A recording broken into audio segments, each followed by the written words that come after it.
Imagine standing on a windy beach in Kitty Hawk, North Carolina, and it's 1903. The sky is gray, the winds whip in your face, and you're watching two brothers, Wilbur and Orville Wright, make their final adjustments to their fragile homemade aircraft. They're not decorated engineers. They don't have crowds of people cheering them. They're bicycle mechanics from Ohio who have moved to North Carolina because this is the perfect spot that they felt would be for flight. And they're about to attempt something that every expert said was impossible: human flight. But what made them succeed wasn't luck, talent, or a stroke of genius.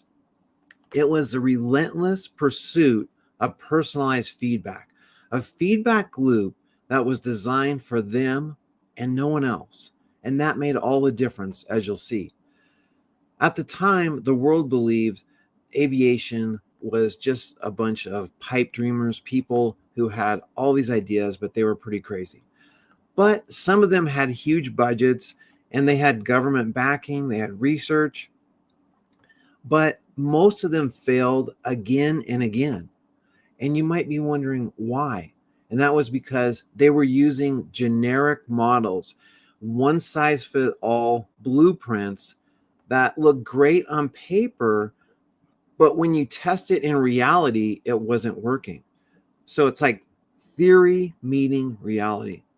The Wright brothers, on the other hand, excuse me, the Wright brothers, on the other hand, had no formal training, no degrees.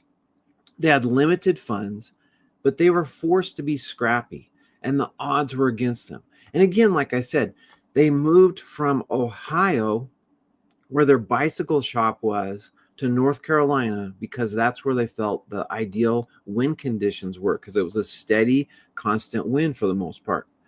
But they had limited resources. They funded the entire project through their bicycle repair shop. They had no established training.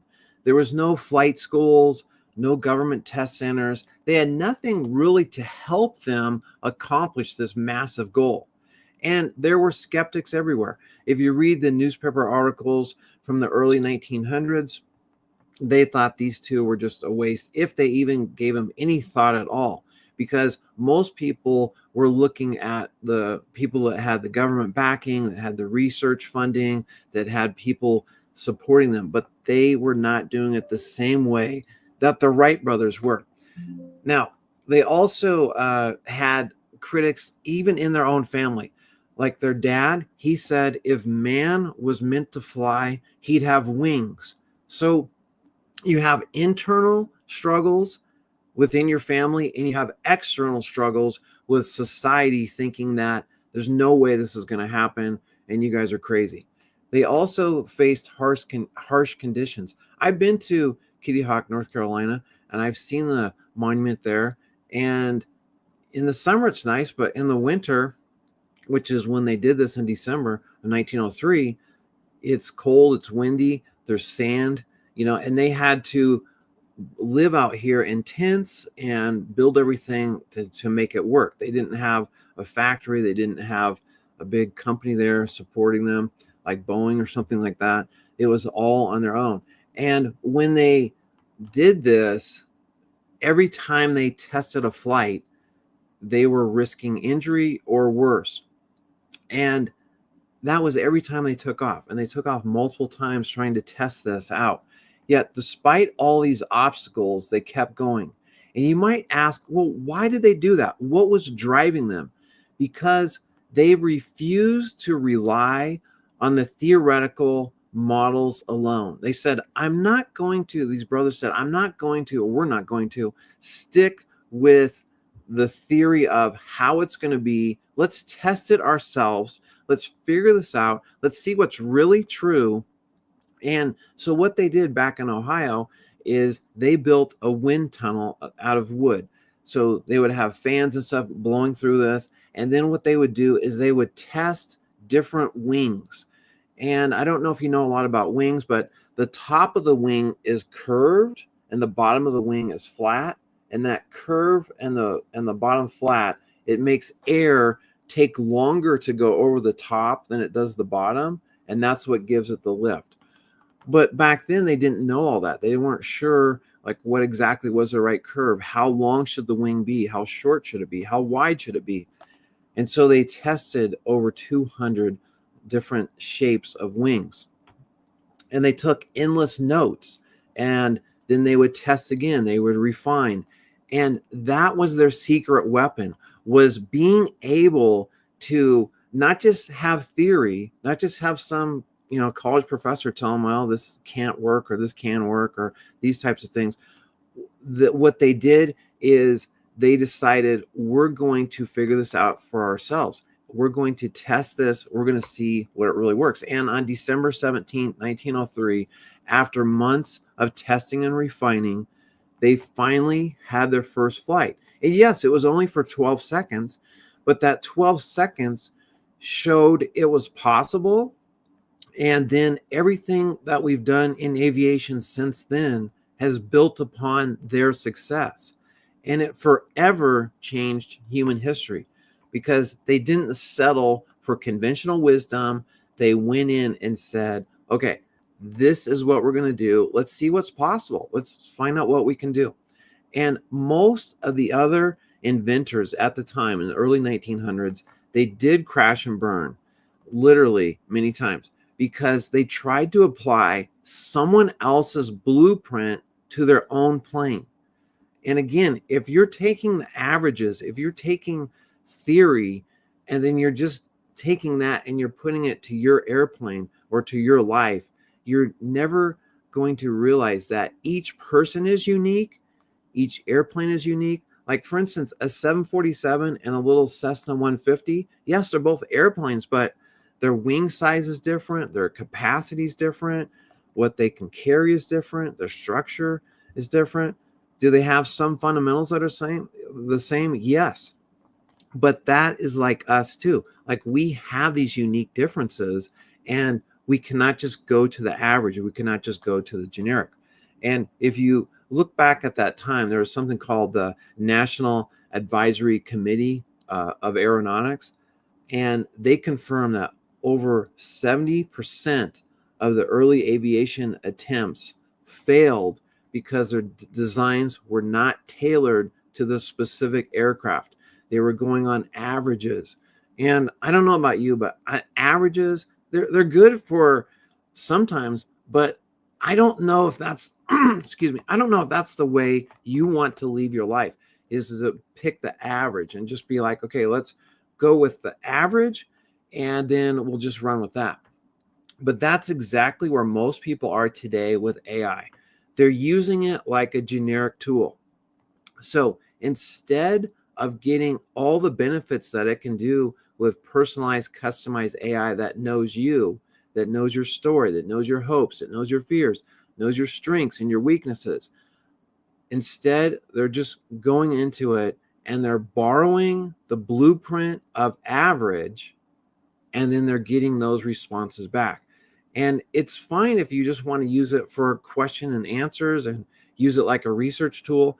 But if you want to use it for personal development, if you want to use it for massive growth, if you want to use it in ways that other people right now, quite frankly, are not doing, then you need to learn how to customize it. And that's what I've done. But AI can be like your co-pilot. It can be something that helps you.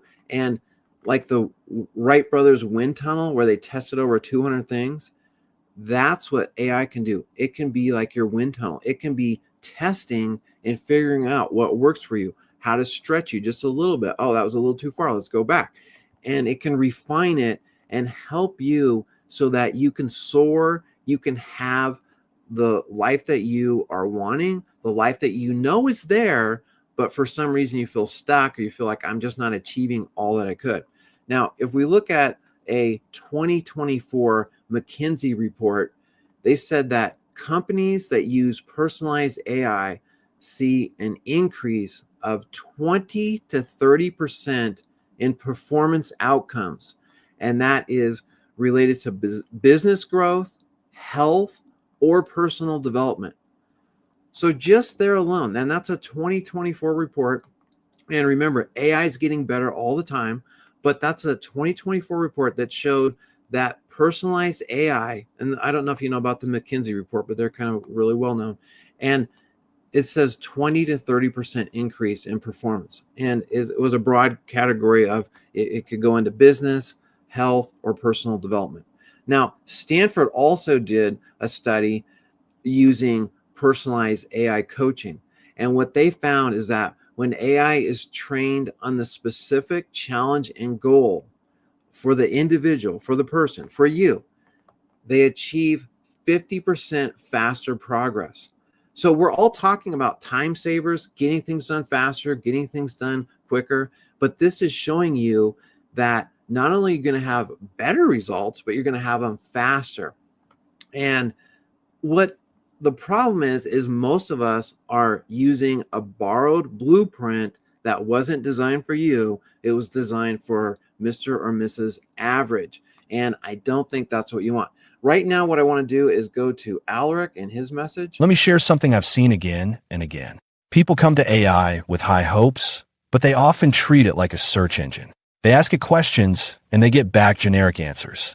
That's like buying a plane ticket without knowing where you're going. But real transformation, real growth, doesn't come from generic advice. It comes from a relationship with yourself, and with me, your AI partner. When I know your history, your values, your struggles, your dreams, when I understand the shape of your wings, I can help you refine your flight plan. Think of me as your wind tunnel. Every time you share your story, your fears, your wins, and your setbacks, I get to know you better. And the better I know you, the more precise my guidance becomes. We're not building someone else's dream. We're building yours. So the next time you face a challenge, don't ask me for a one-size-fits-all answer. Let's build a design that's perfectly suited for you, because that's how you'll soar. And I really hope you're seeing how powerful this can be. If personalizing things could cause us to have flight, it could help the Wright brothers. Just imagine what personalizing AI could do for you. Now, I want to show you a slide here that is a quote. All truth passes through three stages. First is ridiculed, second is violently opposed, and third, it is accepted as self-evident. Now, as a history person, I can go through all kinds of examples where this happened. Like, for instance, like we thought the earth was the center of the universe, and then people were ridiculed for saying that. Second, it was opposed, if you look at the history there. And then third, it's just like, oh yeah, that's totally accepted. And if you look at customized, personalized AI right now, I don't know if it's ridiculed. It's just ignored. It's just no one even thinks about it. And then it's people are opposing it. People are opposed to change. But I really believe it's going to be accepted as self-evident. We're going to look at this in the future and say, my goodness, why were we not even just jumping on this right off the bat? Just like, why did we not switch from cars to horses? Why were there some people that resisted that? And in farming, some people resisted the tractor, but that had a huge impact on those that did, and those that didn't, they kind of got left behind. So if you want to learn how to customize and personalize your AI, that's what I'm all about. I'm here to help you. I have a free live webinar on Saturday morning, and you can go to that to infinityshiftssystem.com/register.